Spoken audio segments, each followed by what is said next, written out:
À la une de l'actualité, le procès de l'affaire Halima Suppo. Les 7 prévenus passent à la barre à l'instant. Nous irons au tribunal de Pikine-Guédiawaye dans un instant. Également au sommaire, la colère des étudiants en master de l'université Cheikh Anta Diop de Dakar. Ils dénoncent le non-respect par les autorités du calendrier d'appurement des arriérés de bourse. Au lendemain de la journée mondiale de lutte contre le cancer, nous évoquerons la panne de l'appareil de radiothérapie de l'hôpital d'Al Jam de Guédiawaye depuis 3 semaines et des mesures palliatives mises en place. Et puis ce 5 février, nous ferons le point sur la campagne de commercialisation de l'arachide 3 mois, jour pour jour, après le démarrage de la campagne. Et puis dans notre rubrique Point de vue, nous débattrons des incendies dans plusieurs marchés à Dakar et dans les régions. Quelles solutions pour prévenir ou réduire la fréquence de ces sinistres? À la mise en onde de cette édition, Abdoulaye Diop.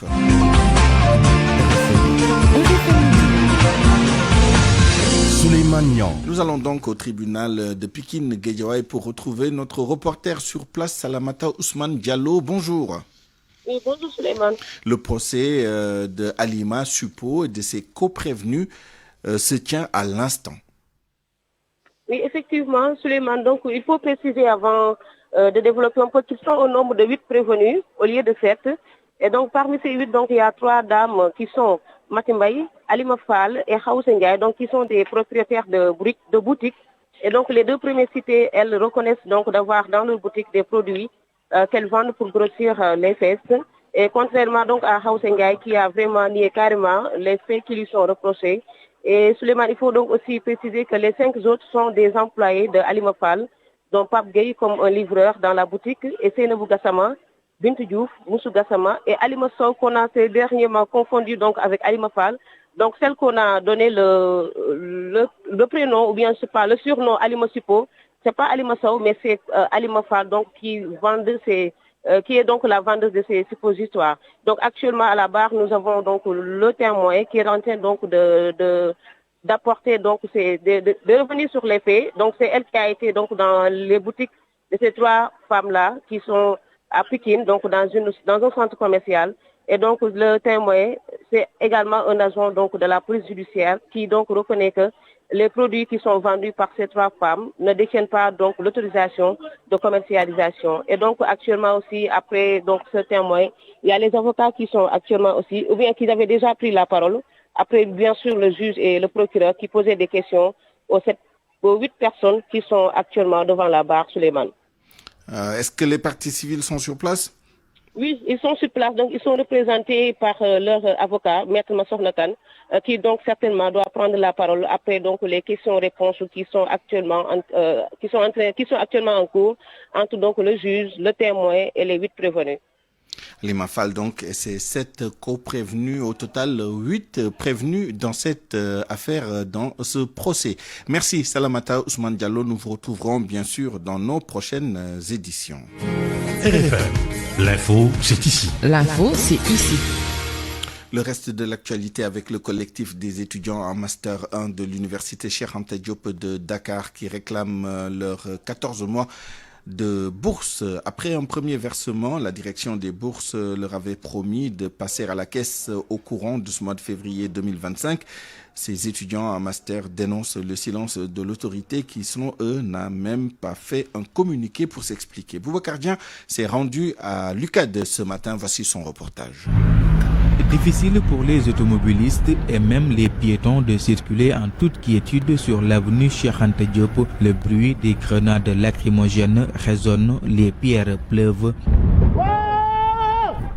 Retranché dans un des bâtiments en construction derrière l'ancien pavillon des mariés, Sidiki Ba et ses camarades laissent entendre leur colère. Imaginez un étudiant de maths qui doit préparer son rapport, qui doit soutenir sa mémoire. Aujourd'hui, face à tous ces empris-là, il ne peut pas demander à ses parents, surtout les gens qui viennent du sud et du nord, qui n'ont pas des parents qui leur envoient de l'argent. Comment se joue face à cela? Au moment où ces gens-là qui nous emplissent de cela, nous sommes toujours dans des luxes, nous étudiants. Nous ne comptons que sur la bourse qu'il nous donne pour subvenir à nos besoins. Il nous avait dit février, je pense que le mieux était que février, c'était le samedi 1er, on devrait avoir une communiqué qui nous dit que tel jour, on doit avoir nos bourses. Mais jusqu'à aujourd'hui, le 5, rien. Ces étudiants se disent déterminés, quitte à battre le pavé tous les jours jusqu'à satisfaction de leurs doléances. Nous continuons le mener jusqu'à on aura guerre de cause. Parce que c'est notre bourse étudiant égale vie. S'il n'y a pas de bourse, il ne devra pas avoir d'études. Parce que comment on peut étudier sans pourtant manger, sans pourtant être en bonne forme, sans pourtant avoir les outils nécessaires pour travailler. Nous sommes l'avenir de demain. Le collectif des étudiants en master continue d'exiger le paiement intégral de leur bourse de l'année universitaire 2023-2024. Ils demandent ainsi une réaction de la direction des bourses et des autorités compétentes. Nous, tout ce que nous réclamons, c'est nos bourses qui est un droit légal et légitime pour nous. Boubacar Dia. Restons dans le secteur de l'éducation. Le ministère de l'Éducation nationale fait le point sur le processus de recrutement spécial de 2000 enseignants. Près de 165 000 inscrits ont été enregistrés sur la plateforme Mirador, selon le directeur des ressources humaines. Serigne Souaïbou Badiane répond par ailleurs aux candidats sur la liste d'attente du concours de recrutement des élèves maîtres. Ces derniers soulignent qu'ils doivent être prioritaires dans ce recrutement spécial. Le DRH du ministère de l'Éducation nationale, Serigne Souaïbou Badiane, était l'invité d'RFM Matin aujourd'hui. Nous sommes dans la phase même appurement et analyse des données parce que nous avons recueilli 164 772 candidatures pour seulement 2000 postes. Donc là, il y a un travail d'appurement qu'on est en train de faire pour voir les incohérences dans les inscriptions, pour voir aussi, détecter aussi peut-être des gens qui sont déjà recrutés, qui ont encore candidaté, parce que ces 2000-là, c'est pas pour quelqu'un qui est déjà dans le système, même s'il veut évoluer. Il y a d'autres modalités pour évoluer dans le système. Et après, on va appliquer les critères pour arriver à la présélection. Mais je le rappelle, nous, ce qu'on veut, c'est des gens opérationnels tout de suite et maintenant. Nous voulons lancer un bouffée d'oxygène au niveau du système parce que jusqu'à présent, il y a des jeunes qui ne travaillent pas dans les meilleures conditions possibles, qui peut-être même ne font pas certaines disciplines ou bien ils le font avec des réductions horaires. Nous avons aussi beaucoup de profs qui souffrent de surcharge horaire, de supplémentaires, de compléments horaires, de redéploiements, ça a créé tellement de problèmes. Donc ces 2000-là, c'est vraiment un recrutement d'appoint pour régler le problème immédiat que les enfants ne peuvent pas attendre. Je tiens à rappeler qu'un concours, il a un objet, une session. Quand vous faites le concours ENA 2024, c'est pour ENA 2024, même si vous êtes liste d'attente. Mais la liste d'attente montre que vous n'avez pas réussi et que vous ne pouvez entrer que si quelqu'un, dans ce même concours, fait défection. Mais vous ne pouvez pas prendre cette liste d'attente, l'amener dans un autre recrutement pour dire que je suis dans une liste d'attente et on recule ailleurs, il faut me prendre parce que moi j'ai fait un concours et on m'a mis là sur la liste d'attente. Santé à présent, les appareils de radiothérapie de l'hôpital d'Al Jam en arrêt depuis 3 semaines. La direction de l'hôpital a pris cette décision, dit-elle, pour garantir plus de sécurité aux patients qui souffraient avec le ralentissement des activités de ces machines.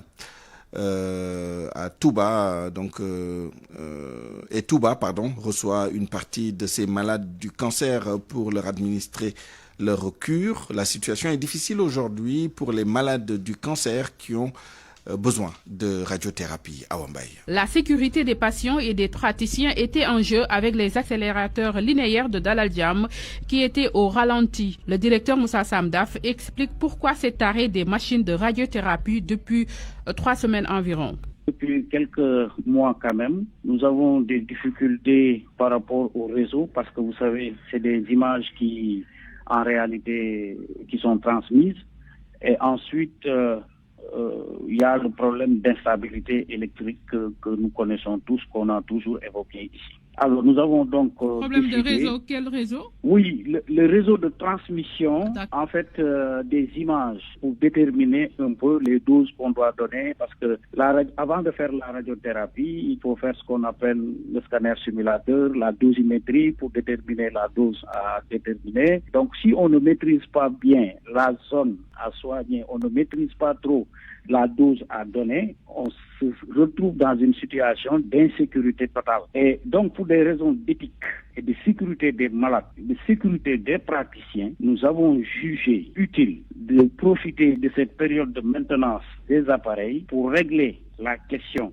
du réseau et régler la question de l'instabilité électrique. Parce que effectivement, il était difficile. Là où on devait mettre 10 minutes pour traiter un malade, il nous arrivait de faire 30 minutes ou 45 minutes. Vous convenez donc avec moi que c'était des situations un peu difficiles. Il rassure, les machines de radiothérapie seront bientôt fonctionnelles et déjà, des patients sont pris en charge à Touba, à l'hôpital Ahmadoul Khadim. Et nous osons espérer que dans la semaine, ou en tout cas dans la semaine prochaine, ou plus tard, que nous allons reprendre le travail. En attendant, notre équipe de radiothérapeutes, de techniciens s'est mobilisée pour donner des traitements d'appoint ou des traitements d'attente aux malades. Et en cas d'urgence, ils sont envoyés à l'hôpital de Touba. Le chef du service d'oncologie et de radiothérapie de l'hôpital Ahmadoul Khadim de Touba confirme, selon le docteur Maïmouna Mané, les performances de l'appareil de radiothérapie doivent être maximisées pour prendre beaucoup plus de malades à l'avenir. Aujourd'hui, à Touba, ils prennent 50 à 55 patients par jour. On prenait quand même 50 patients par jour. En fait, c'est un nombre qu'on ne peut pas dépasser à cause de la machine. C'est une machine qui y avait la possibilité de faire ce qu'on appelle un upgrade, de passer à des techniques beaucoup plus modernes. On aurait pu dépasser ce nombre-là, de traiter jusqu'à 80 voire 100 patients par jour. Pour le moment, seul l'appareil de radiothérapie de Touba fonctionne. Les machines de Dalal Jamm sont en arrêt et celle de l'hôpital Aristide de Le Dantec dort dans son bunker en attendant d'être réactivée après la fin des travaux de construction. RFM, la radio de toute l'actualité. Migration circulaire entre le Sénégal et l'Espagne. Le dépôt des dossiers reprend aujourd'hui sur la plateforme mise en place par le secrétariat d'État aux Sénégalais de l'extérieur.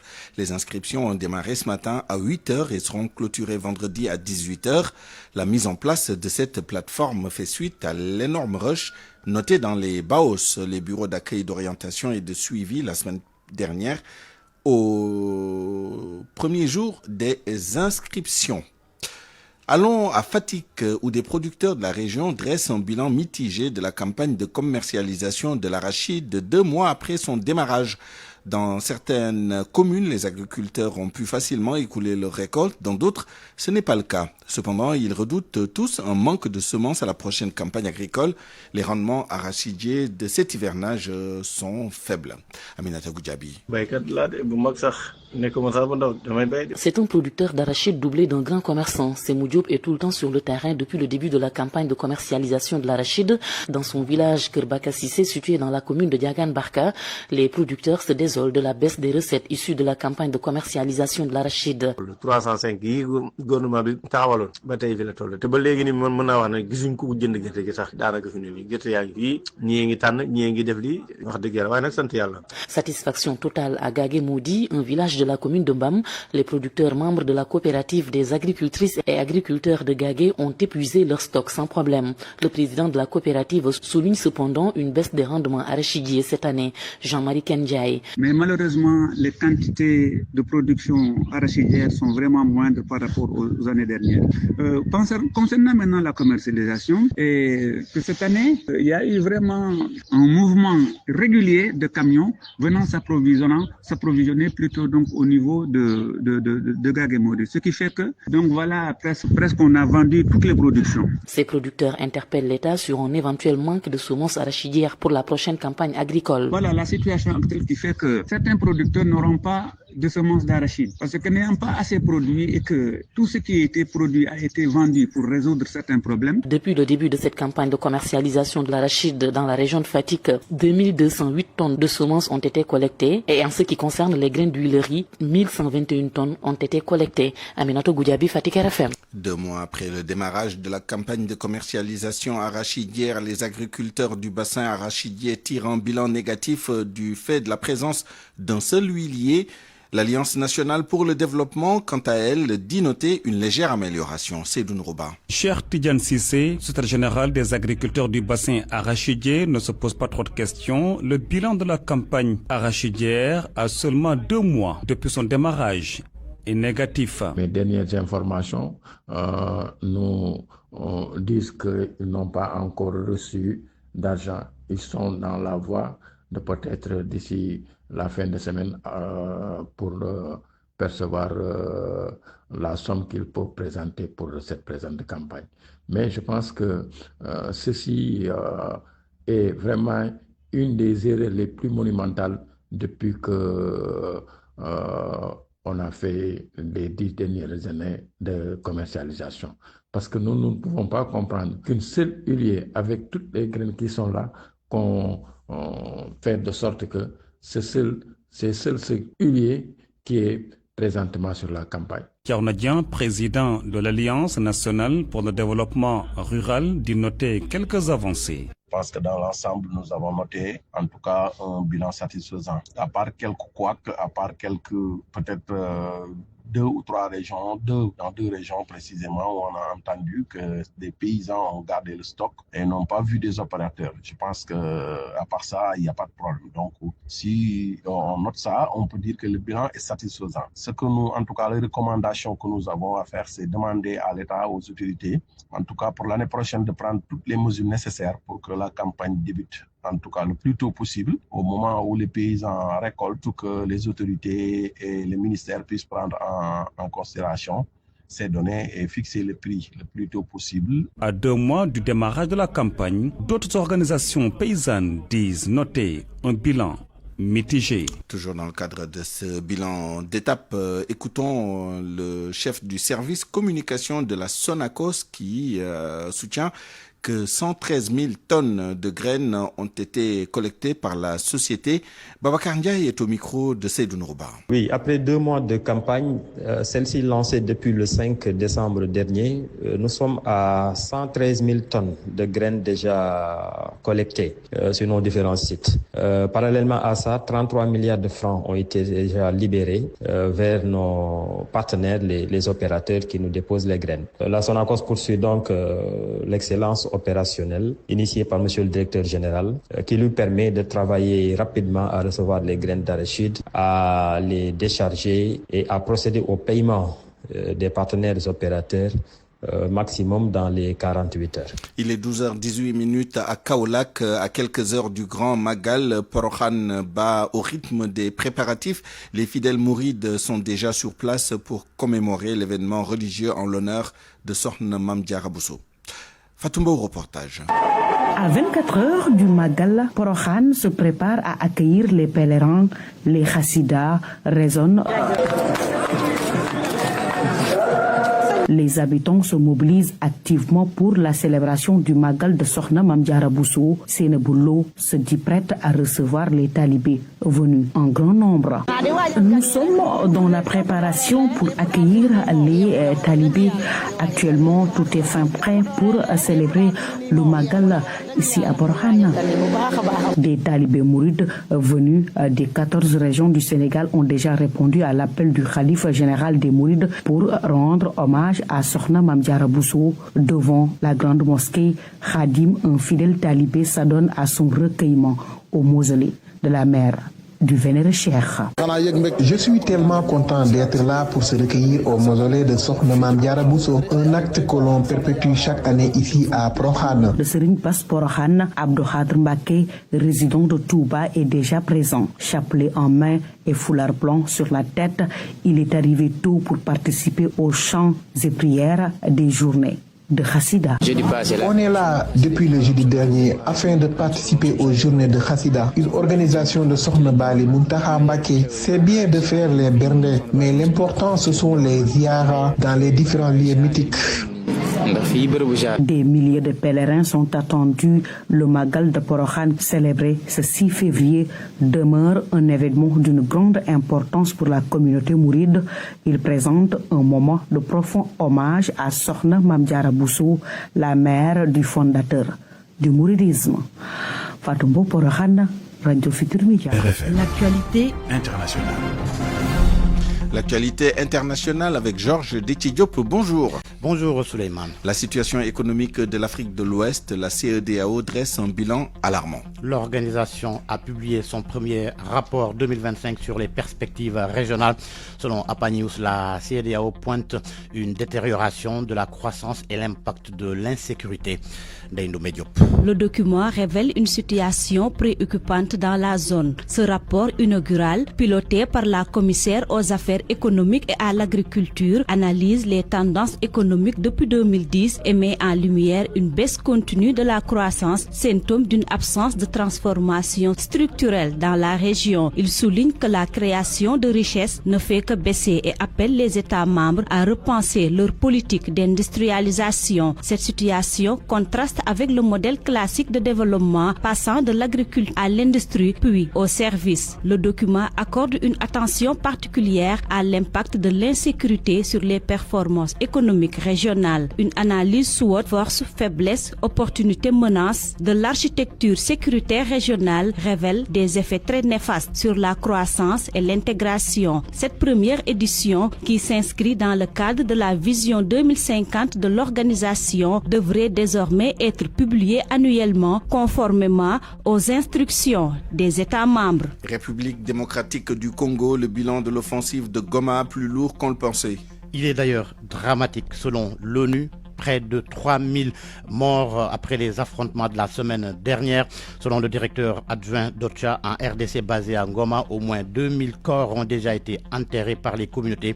Et selon les chiffres de l'OMS qui sont sortis hier, il y a 900 corps qui sont toujours dans les morgues des hôpitaux. De nombreux corps en état de décomposition restent dans certaines zones, notamment à l'aéroport et à la prison de Goma. Les organisations humanitaires craignent des épidémies. Au Burundi, 5 médecins arrêtés aux mains du service national de renseignement depuis plusieurs jours. Ils sont accusés d'atteinte à la sûreté intérieure de l'État. Ils réclamaient des augmentations de salaire dans les structures médicales privées où ils prestent, certains à mi-temps, d'autres à temps plein. Au Tchad, Ala Maye Alina est reconduit au poste de Premier ministre, chef du gouvernement. L'annonce a été faite hier soir à la télévision nationale par le secrétaire général de la présidence, Mahamat Ahmad Alabour. Parlons maintenant de cette vague de réactions après la sortie de Donald Trump annonçant qu'il veut prendre le contrôle de Gaza et en faire la Côte d'Azur du Moyen-Orient. De la sidération à l'indignation en passant par l'incompréhension, les déclarations font foison, les États et les organisations internationales réagissent. Anna Rocha. De Paris à Riyad, en passant par Ankara, les réactions se multiplient. Le chef de la délégation palestinienne aux Nations Unies, Riyad Mansour, déclare que les Palestiniens de Gaza devaient être autorisés à se réinstaller dans leur maison d'origine au lieu d'être déplacés vers d'autres pays comme le suggère Donald Trump. Dans un communiqué, le ministère des Affaires étrangères d'Arabie Saoudite affirme rejeter toute tentative de déloger les Palestiniens de leur patrie. Il ajoute qu'en l'absence d'un État palestinien, il n'y aura pas de normalisation des relations avec Israël. Dans le même communiqué, il est indiqué que l'Arabie Saoudite poursuivra ses efforts inlassable pour établir un État palestinien indépendant avec Jérusalem-Est comme capitale et c'est non négociable, ajoute le communiqué. La France aussi a réagi aux propos du président américain. Elle se dit opposée à tout déplacement forcé de la population palestinienne de Gaza, estimant qu'il s'agit d'une violation grave du droit international. Lors d'une conférence de presse à Ankara avec son homologue égyptien ce mercredi, le ministre turc des Affaires étrangères a dénoncé, lui, une mauvaise lecture de l'histoire. Selon lui, toute solution au conflit doit passer par la reconnaissance d'un État palestinien. Le chef de l'Agence de l'ONU pour les réfugiés a qualifié aujourd'hui ce projet d'occupation de la bande de Gaza et de déplacement de sa population de très surprenant. Le président américain Donald Trump s'exprimait hier soir lors de sa conférence de presse avec le premier ministre israélien Benjamin Netanyahu qui le recevait à la Maison-Blanche. Les États-Unis qui ont commencé à expulser les migrants à Guantanamo. Un premier vol a atterri hier soir sur la base militaire américaine devenue un symbole des dérives de la lutte antiterroriste. L'avion transportait une douzaine d'étrangers présentés comme un grand danger. Merci Georges Diop. Parole aux auditeurs. l'actualité, qu'en pensez-vous? Moi, je pense que vous devrez. Réagissez dans nos éditions d'information sur l'actualité. Bonjour. Du lundi au vendredi, vous avez la parole sur RFM. Comment prévenir ou réduire la fréquence des incendies dans les marchés à Dakar et dans les régions? Nous en débattons tout à l'heure dans notre rubrique Point de vue. Ce sera avec nos deux intervenants du jour. Djibi Diakhaté, porte-parole de l'Association sénégalaise des commerçants et délégués de marché, et Mamadou Fofana, expert en sécurité, incendie et sauvetage, ancien sapeur-pompier. RFM Sport. J'accueille tout de suite Malal Junior Diagne pour le journal des sports. Bonjour Malal. Bonjour Suleiman. Coupe de la Ligue, on joue la première journée cet après-midi chez les U20. Chez les U20, une innovation de la Ligue professionnelle au programme Kaffrine contre l'AS Saloum, Stade d'Embourg contre Diamono Fatick, Génération Foot contre Snaps Excellence, Djambar contre l'équipe de Amitié FC, Oslo face à HLM de Dakar, Tenguet FC joue contre Agel. Que retenir donc de cette nouvelle compétition réservée à cette catégorie d'âge? Plus de détails sur cette question avec Cheikh Tidiane Diagne. En ouverture, le derby Rufisquois Tenguet FC Agel de Rufisque prévu au stade Tengalan Diouf ce soir. Ce match lance une série de rencontres réservées aux moins de 20 ans, c'est-à-dire les juniors. À travers cette innovation, la Ligue sénégalaise de football professionnel veut permettre à cette catégorie d'avoir plus de compétition dans les jambes, car ils étaient laissés en rade et souvent ce déficit se sentait lors des confrontations avec leurs homologues africains. Pratiquement aucune compétition ne les prenait en charge. Cette innovation permettra désormais d'être beaucoup plus compétitif avant de rejoindre la catégorie supérieure, c'est-à-dire les seniors. Pour beaucoup, la Ligue sénégalaise de football professionnel, avec cette décision, corrige une anomalie qui n'a que trop perduré. Une aubaine aussi pour l'équipe nationale de la catégorie qui va certainement jeter un coup d'œil sur les matchs pour ensuite dénicher les plus performants. À ces derniers de convaincre désormais. Le football en Europe avec la suite de la Coupe du Roi, les quarts de finale. Aujourd'hui donc à 20h, Leganés joue contre le Real de Madrid. Basketball maintenant, Coupe Saint-Michel. 8 équipes seront sur le parquet de Marius Ndiaye. Pour le compte des huitièmes de finale de cette compétition qui est donc prévue, ASFA va jouer contre l'équipe de la RSIOF. À base défie l'équipe de US Parcelles Asseni. Mermoz Basket Club joue contre le Port. Et enfin, l'équipe de l'ASC Bop défiera la Jeanne d'Arc de Dakar Suleiman. Merci Malal Junior Diagne, il est 12h27. RFM, la presse du jour. La revue de presse avec Mohamed Ali Mouba. Bonjour. Les conséquences de la suspension des programmes de l'USAID au Sénégal. Au-delà de l'État, la société civile sénégalaise frappée au portefeuille. C'est l'une des toutes premières victimes de Donald Trump. Conséquence nette de la suspension des activités de l'USAID au Sénégal, des think tanks sans tank manque le journal LAS. Ça va chauffer et victime collatérale, notre société civile devrait bientôt broyer du noir, indique Point Actu. Plusieurs ONG comme le Forum Civil, l'ONG 3D, COSIDEP, ENDA, Amnesty International de Sidi Gassama ou encore Y'en a marre. Mon confrère remarque la lutte contre le sida et le paludisme, la sensibilisation citoyenne, l'éducation des filles, le suivi de la gouvernance, la consolidation de la démocratie, l'éducation à la santé en sursis. L'observateur a cherché à câbler les agents répondant de ce programme au Sénégal. Mais problème, personne au bout du fil. Tous rasent les murs, contraints au silence. Le confrère relève que tous les projets et programmes de l'agence américaine au Sénégal sont devenus inaccessibles sur son site officiel. La levée de l'immunité parlementaire d'Amadouba en téléchargement, tir de barrage de ses lieutenants hier, nouvelle responsabilité à faire face, remarque enquête. Cheikh Omar Anne et compagnie dénonce une tentative de liquidation politique et annonce une tournée nationale dans les prochains jours pour s'adresser aux Sénégalais. A écrit Sud Quotidien, le journal Enquête remarque que nouvelle responsabilité est devenue le bouclier d'Amadouba. Le chef de l'opposition et ses hommes marquent leur territoire en se radicalisant, remarque Vox Populi. Amadou Ba dénonce une tentative d'élimination politique, écrit Walfadri. L'observateur fait focus dans la foulée sur Farbangom, dont le journal nous dit qu'il ne perd rien pour attendre. Il ronge ses freins, mais dans les tout prochains jours, il sera convoqué. Le journal constate que le document que le parquet attendait est arrivé et bientôt les auditions.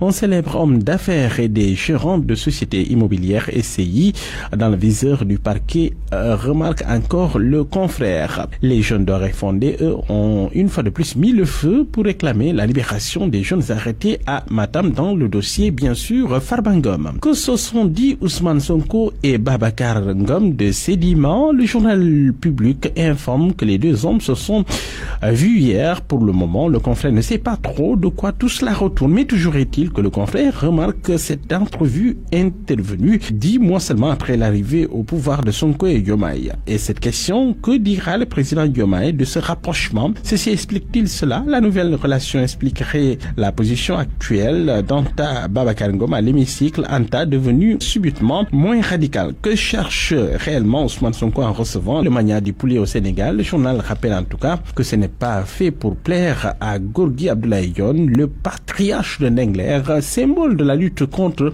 la spoliation des terres de ce village posé dans les profondeurs du Ndiaganiao. La polémique entre SNHLM et le patronat du BTP sur le projet de 25 000 logements, le Soleil aborde le sujet ce matin et c'est pour nous dire que c'est désormais angle arrondi. Le DG de SNHLM, Bassirou Kébé, a rendu visite hier au syndicat des professionnels des BTP au Sénégal. Les échanges ont permis de dissiper les malentendus selon le journal.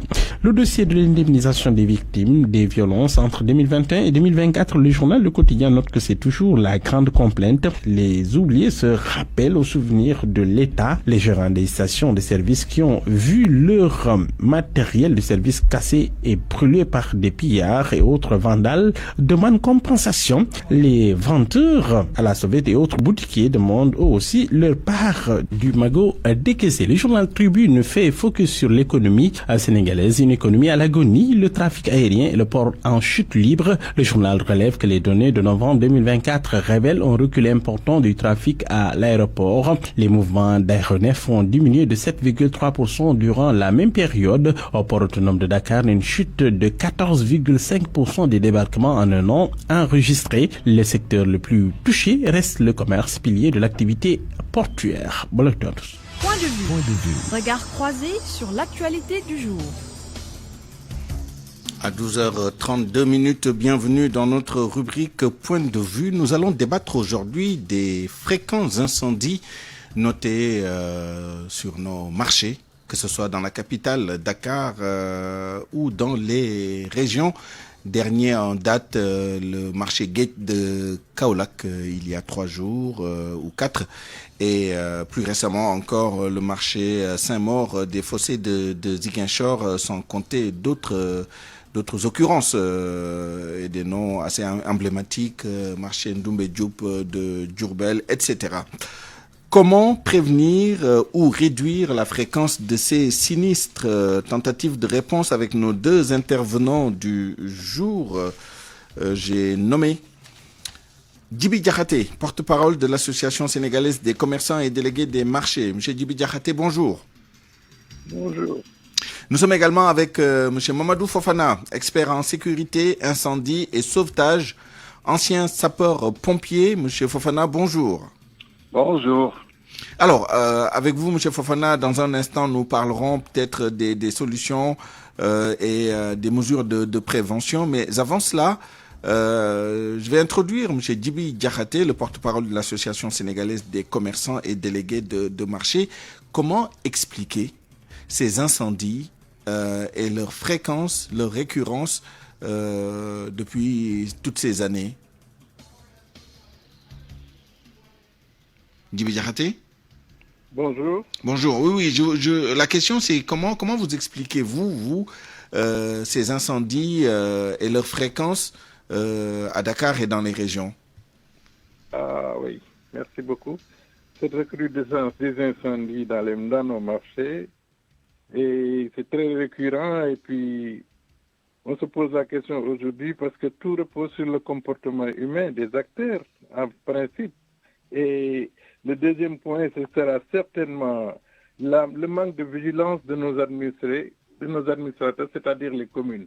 Parce que ce sont les acteurs et les communes qui sont les responsables dans les marchés. En général, bon, il y a tout un tas de désordre dans nos marchés, vraiment. On ne parle même pas de modernisme parce que les marchés sont très vétustes. qui date depuis la Deuxième Guerre mondiale, et puis, ou bien avant, et qu'il mériterait aujourd'hui ce programme de restauration ou de reconstruction des marchés. Avec le Promogem. Le Promogem, exactement, mais malheureusement, le Promogem, c'est des slogans qui sont parfois un peu creux, parce que ça a été introduit depuis 2018 avec l'ancien président l'ancien Premier ministre Abdallah Boun Dionne, et que le programme était établi sur les marchés centraux régionaux dans tout le Sénégal pour une durée de 5 ans, pour un coût de, je crois, 80 et quelques milliards. Et à ce jour, on constate qu'il n'y a que le marché de Ndoumbé qu'on a déjà reconstruit. Ensuite, il y a le marché... Avec 500 millions de francs CFA. Exactement. Il n'y a que 2 marchés qui ont été pris. Et le programme pour tous les marchés était on avait dit que dans 5 ans, tous les marchés seront modernisés.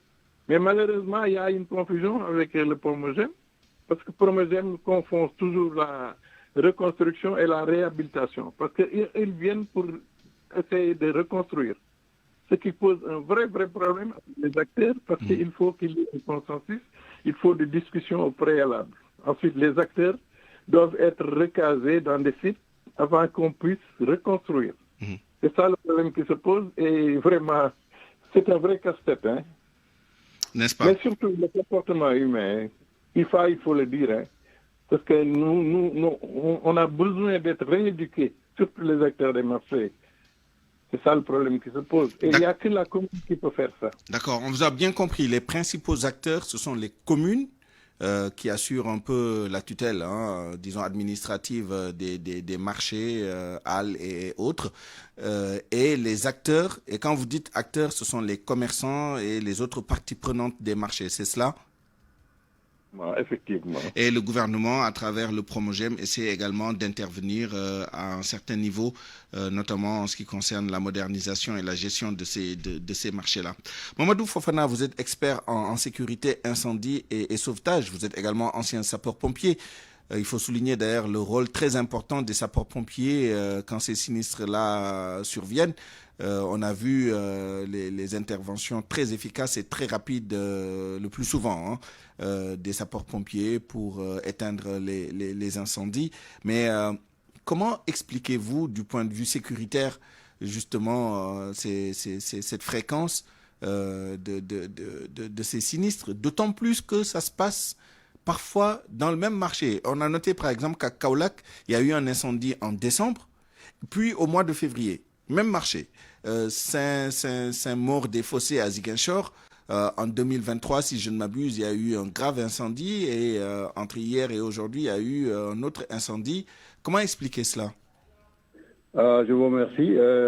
Je dirais qu'en ma qualité d'ancien sapeur-pompier, j'ai eu à sillonner tout le Sénégal, à faire beaucoup de régions et beaucoup de marchés. Le constat, il est là.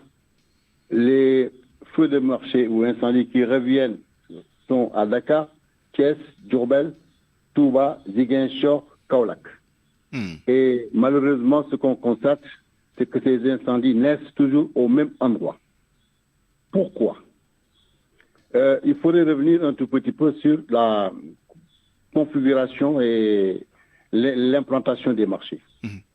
L'arrêté ministériel numéro 231 du 12 janvier 1998, suite au même constat qui avait été fait, on avait instauré donc cet arrêté pour définir un tout petit peu la sécurité au niveau des marchés. Donc depuis 1998, il devait y avoir une réhabilitation et avoir une reconstruction de l'ensemble des marchés en tenant compte des dispositions qui avaient été arrêtées.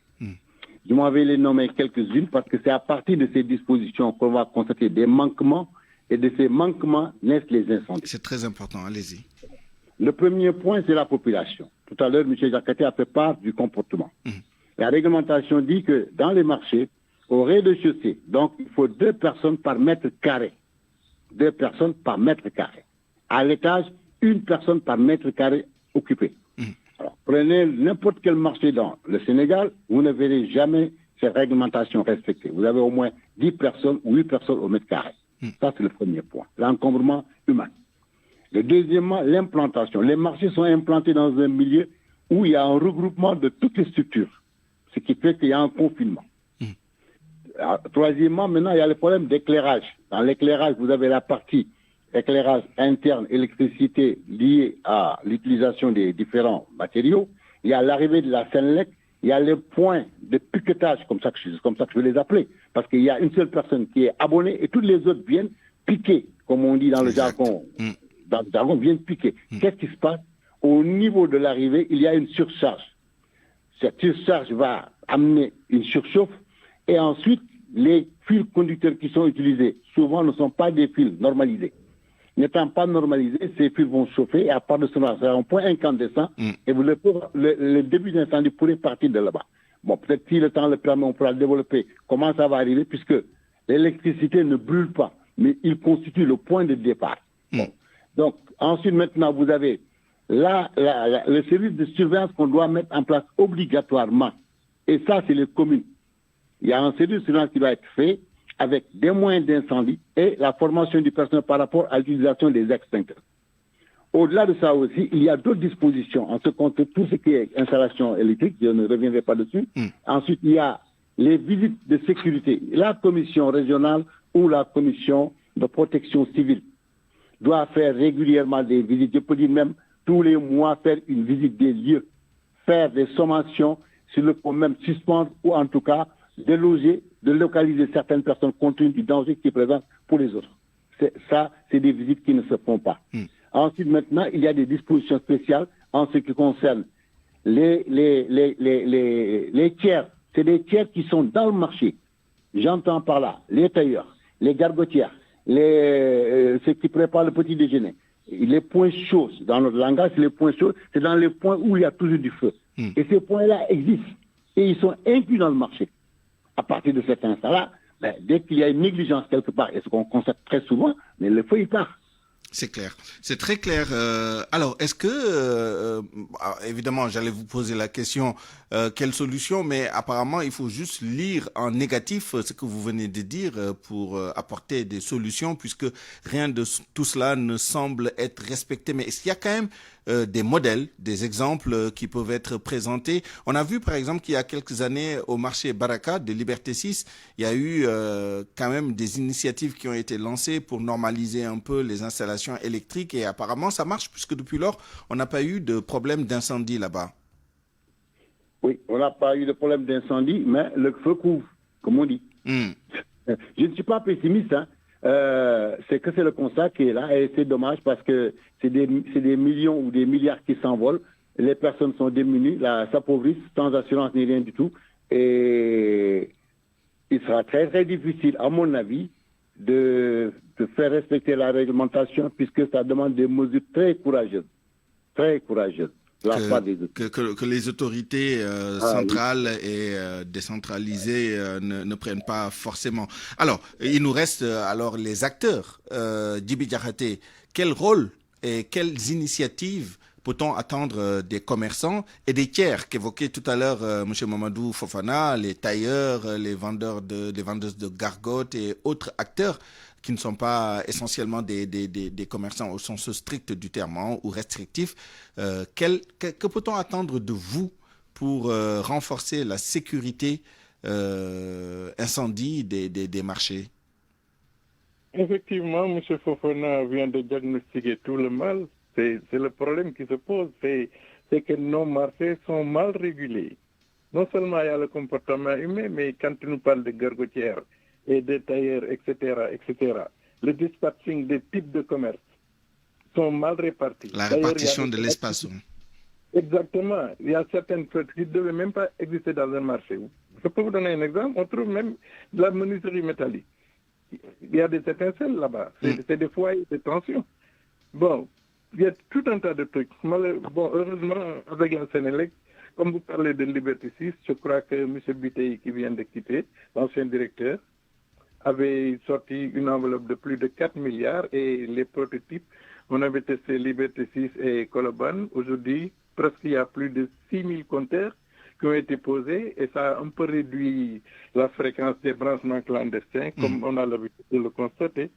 C'est ça le problème. Mais ça suffit pas, bien naturellement. Il faut d'autres initiatives et un peu plus de prise de conscience des acteurs dans le marché. Comment êtes-vous organisé? Est-ce qu'il y a des cellules, des comités ou des structures en tout cas gérées par les acteurs eux-mêmes, en plus de ce que font justement les structures étatiques et des collectivités territoriales? Il y a des comités de gestion normalement des marchés. Les comités de gestion, il y a les délégués qui ne cessent de sensibiliser les acteurs que nous sommes. Malheureusement, ce comportement humain est très très difficile à gérer. Parce que quand je dis que souvent c'est les communes qui administrent les acteurs qui devaient faire leur rôle, quitte à ce que, je ne sais pas comment expliquer, mais c'est un problème très complexe et qui a duré depuis des années et des années.